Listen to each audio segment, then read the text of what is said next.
Hello guys, welcome back to the C programming tutorial, and today's topic is memory allocation in C. And we have three types of allocation process. First process is static allocation, second process is automatic allocation, and third process is dynamic allocation. In static allocation process, we allocate the memory to a variable of type static या global, and we know that in a static variable there is only single copied stored in our memory, and that copy accessed by that single variable, that is of static type या global type. And automatic allocation is that has a local lifetime, and until now we are all the variables that we are declaring are automatic variable, that is this variable always inside functions and can be accessed only within the blocks. And the dynamic allocation, and both these memory allocation takes place at compile time, means before compiling at program writing time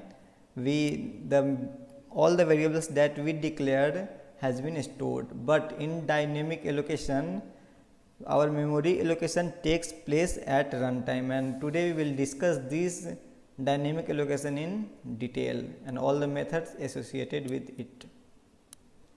So what is dynamic memory allocation?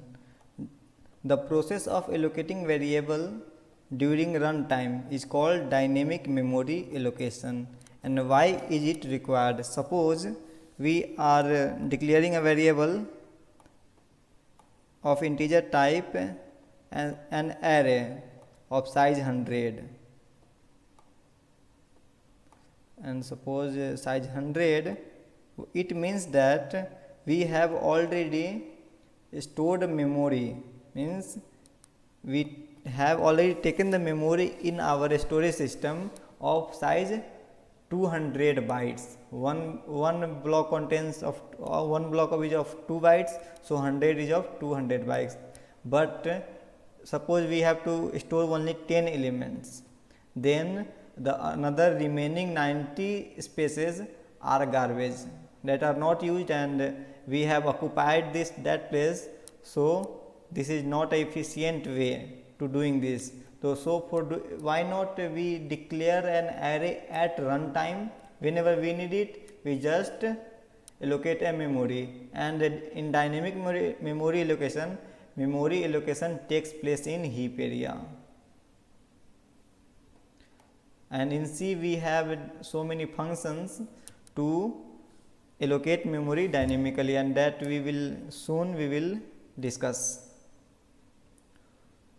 So first allocation function is Malloc function, and it allocates memory and returns a pointer to first byte of allocated memory. Using Malloc function we can allocate memory, and it returns pointers to the first byte of allocated memory, and its syntax is this, and its return type is pointer, that it will return pointer.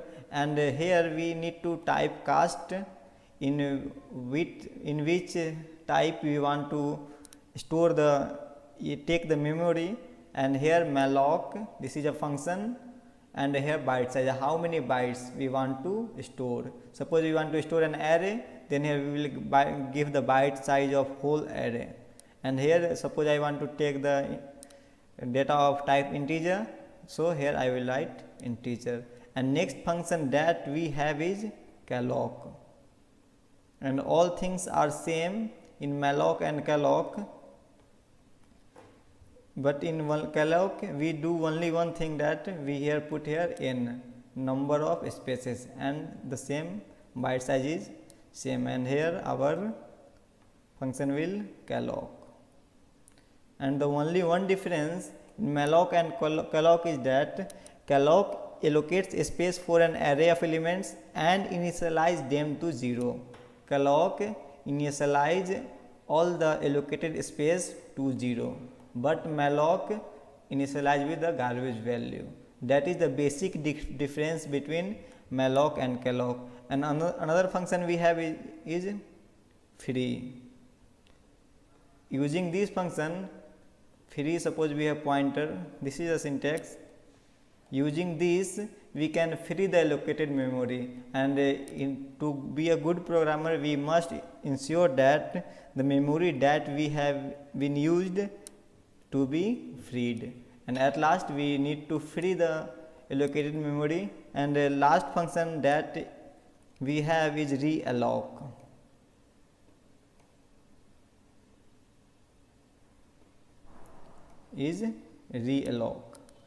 It alters the size of previously allocated memory. Suppose I take the memory of size 10, and suddenly we need to change the size to 15, then we can use realloc function to change the size of that array.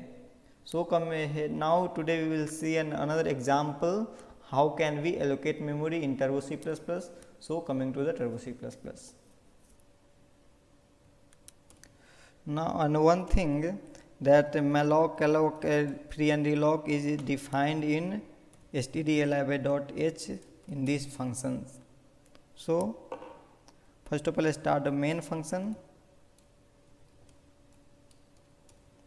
and next declare some variable int and n, and we are going to do allocate memory for an array at runtime. Clear the screen and printf enter the number of elements. Enter the number of elements in array. Scanf take element %d address n. Now we have taken the size of element, and now we have to allocate memory, and for allocation it returns pointer, so we will store in pointer, and next we have to typecast in integer form, and next malloc, and now the size of allocation, size of int.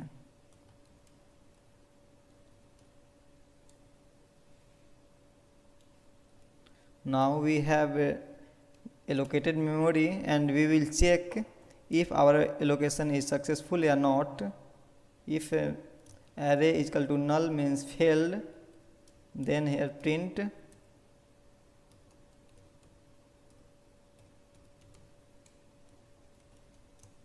memory allocation failed, else. Now next we will do what? We will enter element in the array. For I is equal to 0, enter the value of printf, enter the value of value %d of the array, comma I, and scanf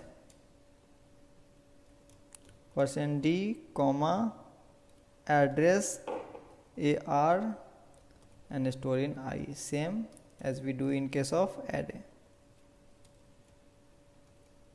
And next thing that we have to print the array,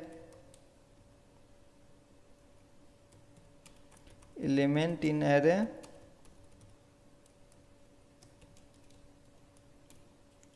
for I is equal to 0 and I is smaller than n and I plus plus, and just only printf %d comma array I.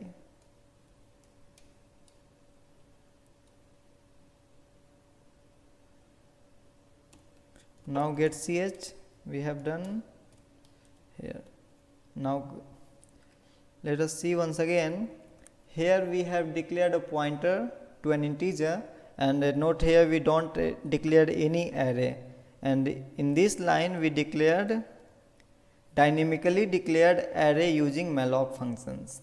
So first compile the code. Yeah, we have two error. One error is spelling mistake, and now it's fine.